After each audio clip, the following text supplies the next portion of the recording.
Aku adalah wanita berusia 22 tahun. Sebut saja aku jelita. Aku berasal dari keluarga yang serba kekurangan. Aku bosan hidup seperti itu. Semasa sekolah, berulang kali aku gunakan uang SPP untuk mentraktir teman-temanku. Ada kepuasan tersendiri ketika melakukannya. Dulu tak kupedulikan bagaimana nasib keluargaku yang kesusahan membayar uang SPP 2 kali. Selama aku senang, aku melakukannya. Sekarang usiaku sudah bisa dibilang dewasa. Sudah tidak bisa lagi aku memakai uang SPP atau semester. Mereka bilang aku harus bekerja untuk mendapatkan uang. Jujur saja, aku malas untuk diatur oleh orang lain.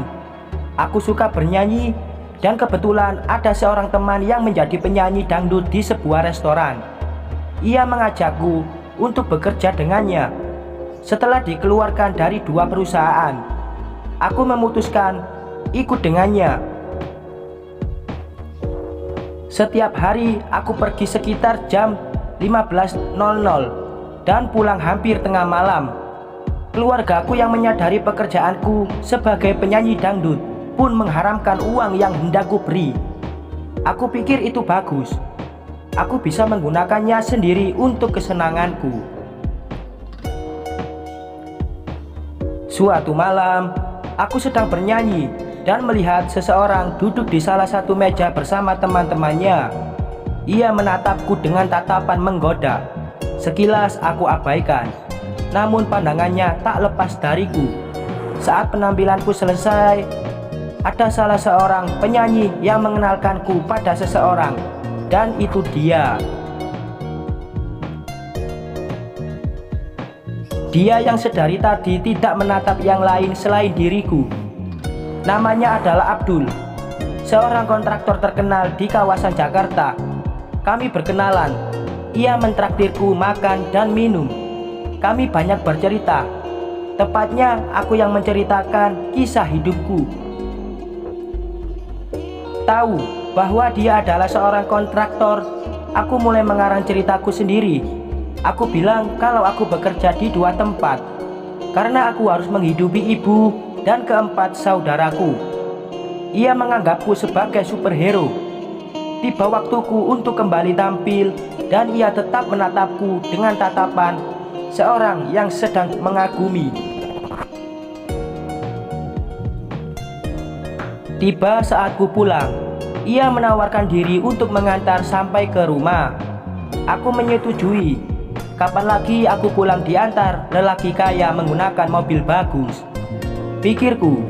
Aku mengikutinya hingga ke parkiran. Benar saja, dugaanku ia membawa mobil Crossroad merek terkenal.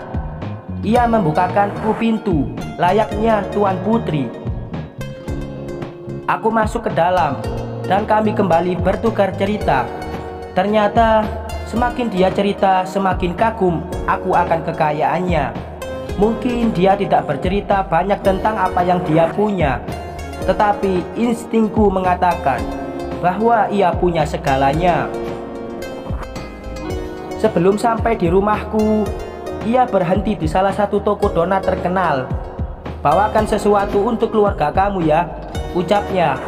Aku mengangguk dan mengikutinya ke dalam toko tersebut, memilih beberapa yang kelihatannya sangat lezat, dan pegawainya pun mengambilkannya untukku.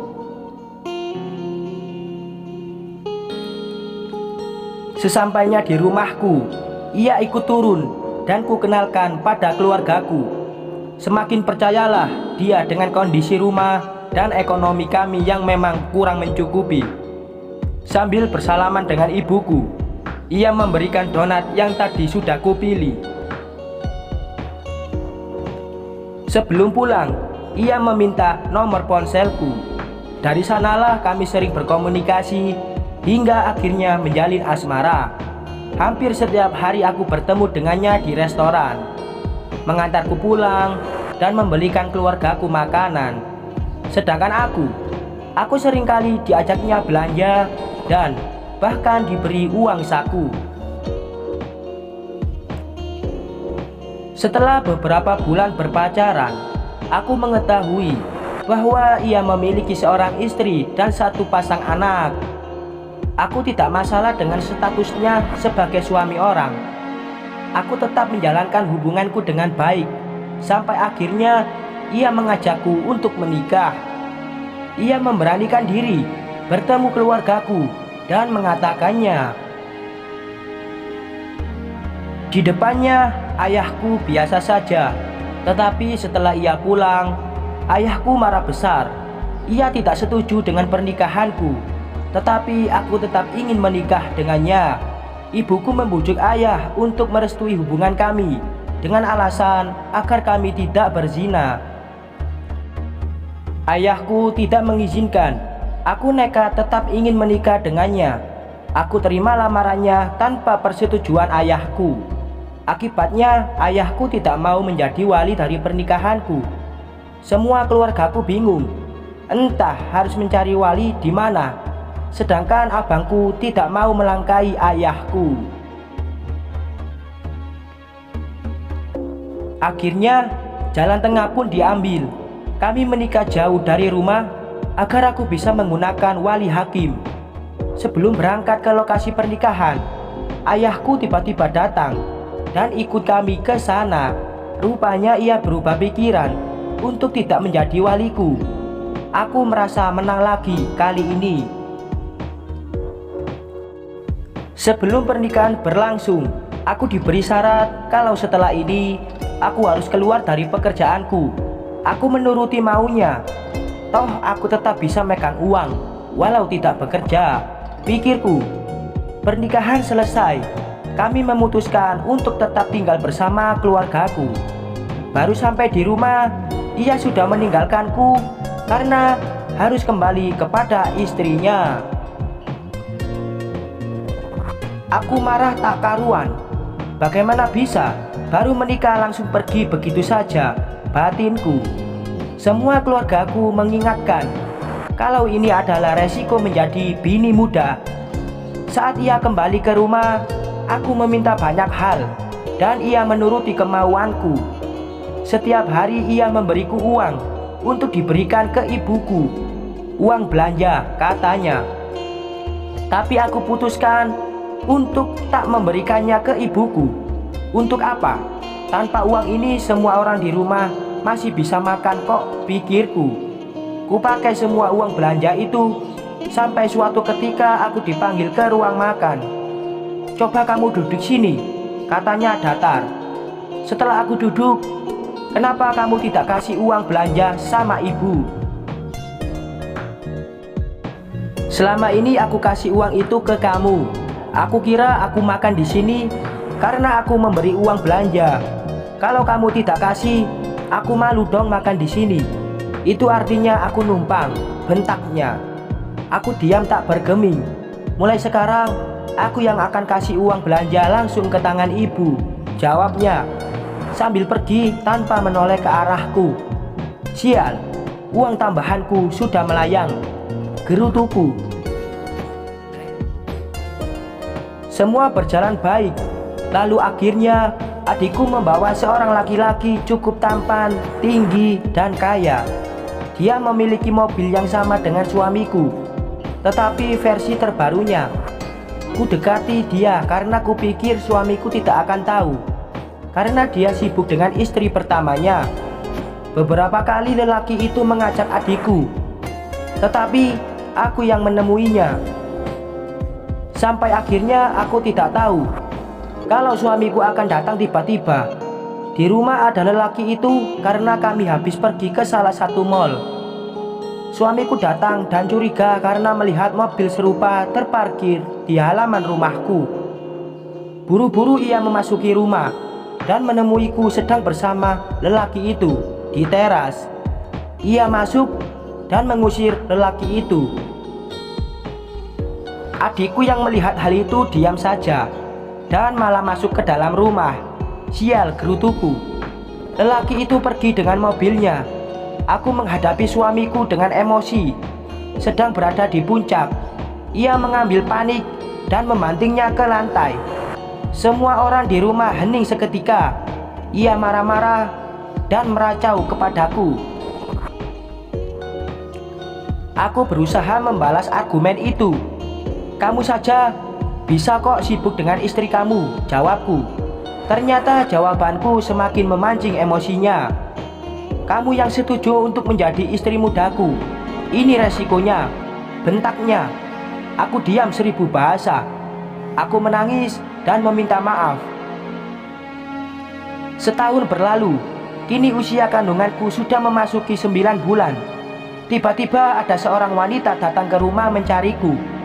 Apalagi ini, pikirku. Ternyata dia adalah istri pertama dari suamiku. Ia sudah tahu tentang keberadaanku dan tidak marah sama sekali. Ia bilang kalau kemungkinan aku diguna-guna sama suaminya, sehingga aku mau menikah. Karena itu, ia tidak marah padaku. Wanita itu mengizinkan aku merebut suaminya dengan dalih kalau aku diguna-guna hanya karena fotoku ada di bawah bantal suaminya. Ia tidak tega karena aku sedang hamil besar. Aku pura-pura histeris dan tidak menyangka kalau semua itu terjadi. Semua keluargaku bersimpati padaku. Beberapa hari kemudian, aku melahirkan seorang bayi perempuan. Hari itu dia datang terlambat, tidak menemaniku saat berada di ruang persalinan. Tetapi untungnya saja dia yang mengazankan anakku. 2 bulan berlalu, aku menyampaikan ingin berpisah darinya. Kugunakan pernyataan istrinya kalau dia melakukan hal tidak wajar padaku. Keluargaku melarang. Semua yang sudah terjadi biarkan saja. Bertahanlah demi anakmu. Kasihan dia tidak tahu apa-apa, kata ibuku. Aku mengabaikan nasihatnya. Aku cantik kok. Aku pasti bisa dapat yang jauh lebih kaya dari dia, batinku. Setelah berdebat berminggu-minggu, akhirnya ia menyerah. Ia menceraikanku. Ia berjanji akan tetap bertanggung jawab pada anakku dengan mengirimkan sejumlah uang untuk susunya. Beberapa bulan kemudian, uang kiriman dari mantan suamiku tidak cukup untukku. Aku memutuskan untuk kembali bernyanyi di restoran berbeda yang jauh lebih bagus dari sebelumnya. Restoran ini lebih besar dan pengunjungnya lebih banyak. Rata-rata mereka yang datang adalah orang kantoran karena letaknya memang dekat dengan gedung perkantoran. Bekerja di sini, lagi-lagi aku diajak oleh seorang teman lebih lama dari restoran sebelumnya. Mungkin karena baru jadi live musik di sini, hampir mengikuti jam buka tutup mereka. Beberapa hari kerja di sini, aku sudah mengenal banyak orang kantoran. Salah satunya Subrata. Pertama kali bertemu dengannya saat istirahat selepas tampil. Tiba-tiba ia membawakanku minuman dingin dan mengajak berbincang. Dari semua yang memperkenalkan diri, rasanya aku lebih menyukai Subrata. Dia adalah seorang PNS jajaran atas, bisa dibilang eselon. Wajahnya cukup menarik, kulitnya putih, meski agak gemuk. Saat itu, setelah beberapa minggu kenal, kami memutuskan untuk menjalin kasih. Karena tempat kerjaku lebih jauh dari sebelumnya, aku memberanikan diri meminta untuk disewakan tempat tinggal yang lebih dekat. Tak kusangka, responnya cukup bagus. Malah ia yang mencarikan tempat tinggal bagus untukku. Aku kira akan disewakan kosan atau semacamnya. Ia menyewakanku unit apartemen di dekat tempatku bekerja. Di sana, aku tidak tinggal sendiri. Kami memutuskan untuk tinggal bersama.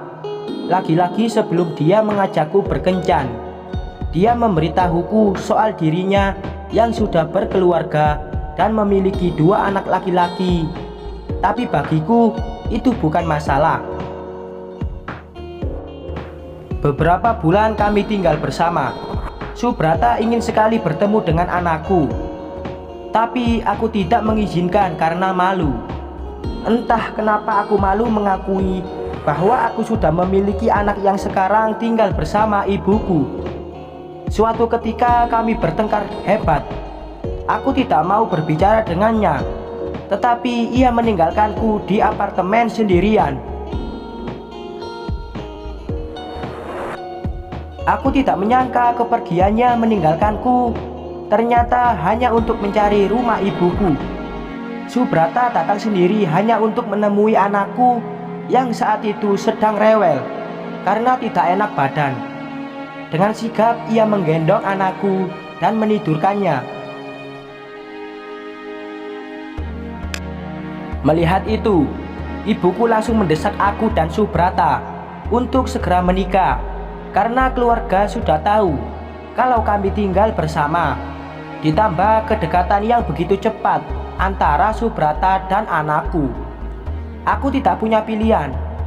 Kali ini aku memutuskan untuk menikahi Subrata. Dia juga kaya dan jauh lebih baik dari Abdul. Tidak ada salahnya kan, batinku.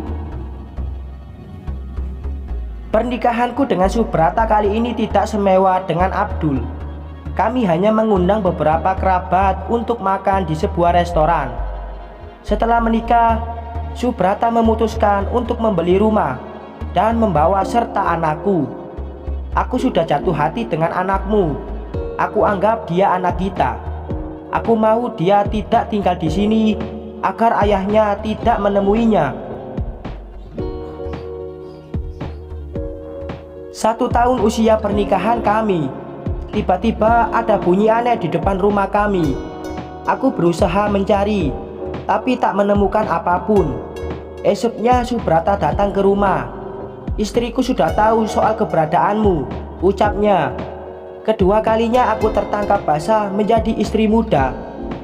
Meski sebenarnya usiaku lebih tua beberapa tahun dari istri pertamanya. Akhirnya Subrata mengatur pertemuan antara aku dan istri pertamanya, lengkap dengan orang tua kami.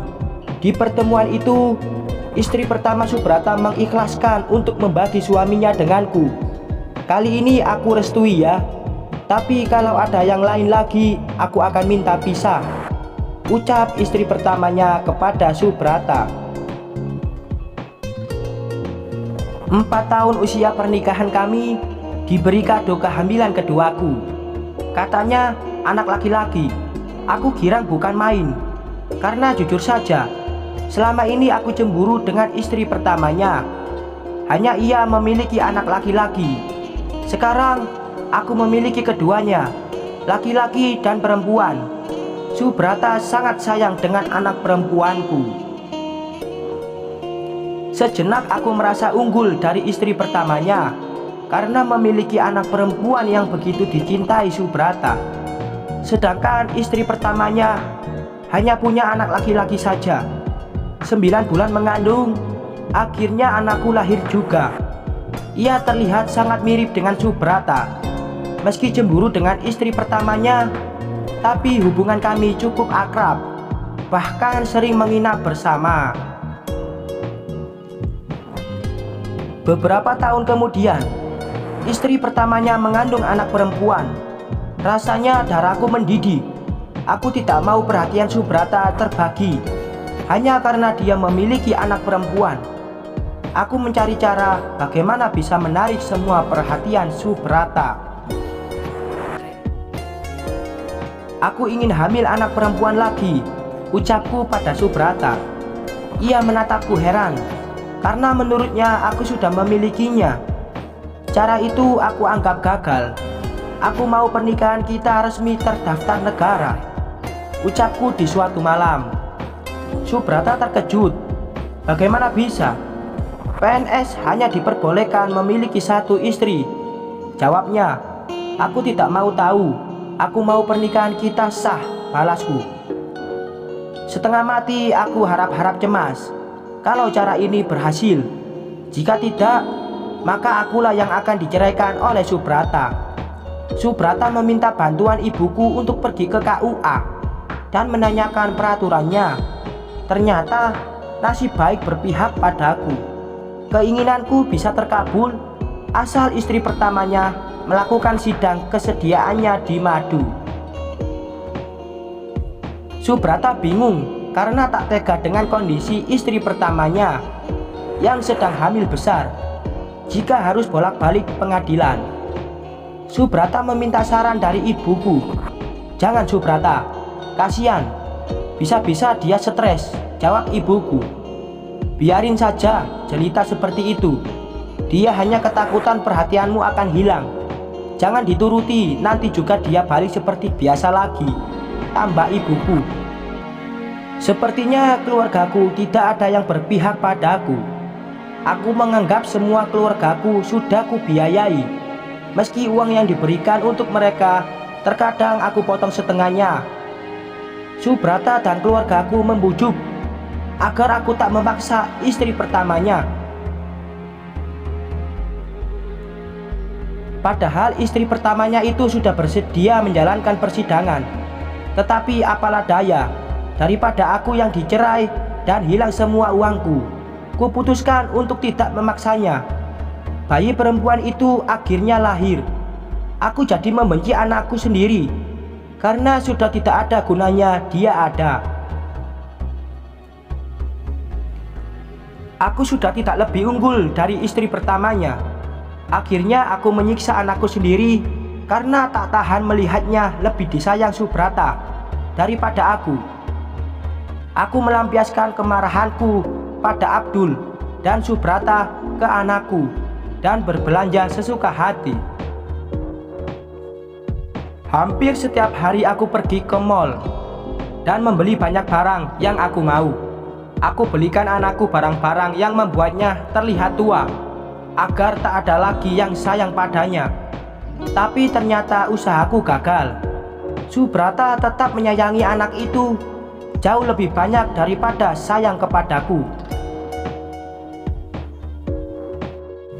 Aku jadi tidak bisa mengontrol emosiku dan terus-menerus bertengkar dengan Subrata, hingga akhirnya aku menemukan struk belanjaan barang perempuan di dalam sakunya. Aku marah besar dan meminta untuk bercerai. Subrata tidak ingin menceraikanku, tetapi cemburu membuatku gelap mata. Aku mendesaknya untuk menceraikanku hingga permintaanku dikabulkan.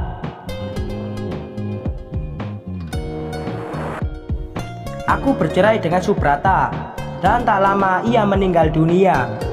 Kini hidupku jauh lebih susah dibandingkan sebelumnya. Anak yang kuperlakukan tidak baik kini sudah dewasa dan bekerja, tetapi ia tidak mau memenuhi. Bahkan anakku sampai sekarang tidak tahu siapa ayahnya yang sebenarnya. Sekian.